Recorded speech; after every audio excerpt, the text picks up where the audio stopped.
Abakulira amasomero n'amyuka baabwe basabye gavumenti eyongere ennaku ze yateekateeka okuwandiisizaako abayizi oluvannyuma lw'abazadde abangi okulemererwa okujja ku masomero okujuza foomu n'okuwa ebikwata ku baana baabwe. Okusaba kuno bakukoledde Collins Hotel Mukono gye bakungaanidde mu bungi okusinkana minisita w'ebyenjigiriza ebisookerwako Rosemary Nansubuga Senninde omukwanaganya pulojekiti ya NIL ey'okuwandiisa abaana abali wansi w'emyaka 5 ne 16 mu masomero gonna. Gavumenti yateekateeka okuwandiisa abaana okuva nga 5 omwezi ogw'omukaaga okutuuka nga 3 ogw'omunaana mu mwaka guno. Kyokka nga alipoota eziweddwa mu lukiiko luno ku baana obukadde 4,800 abalina okwewandiisa, abaana akakadde kamu kokka n'emitwalo 9 be bakeewandiisaako, ekiwaliriza abasomesa okusaba okuwandiika kuno okwongezebweyo.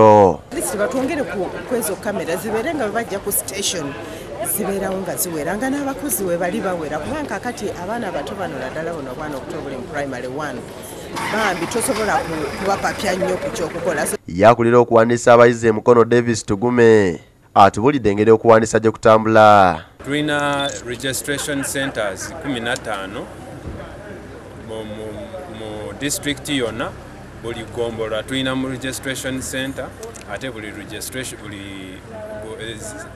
registration centers zisigala nga zitambula zigenda mu magombolola.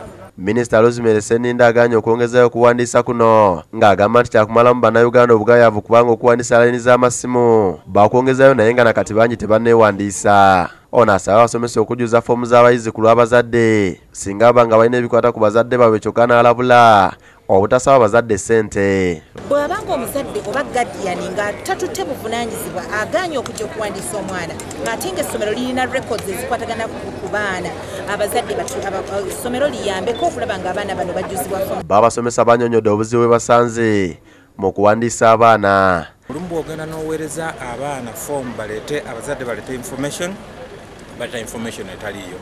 Olumu bw'okiremerako n'oyita omuzadde n'ajja omuzadde ng'akugamba nange ebimu sibimanyi. Lydia Nakiguli yakusakidde eggulye lino ku Lwabukedde TV.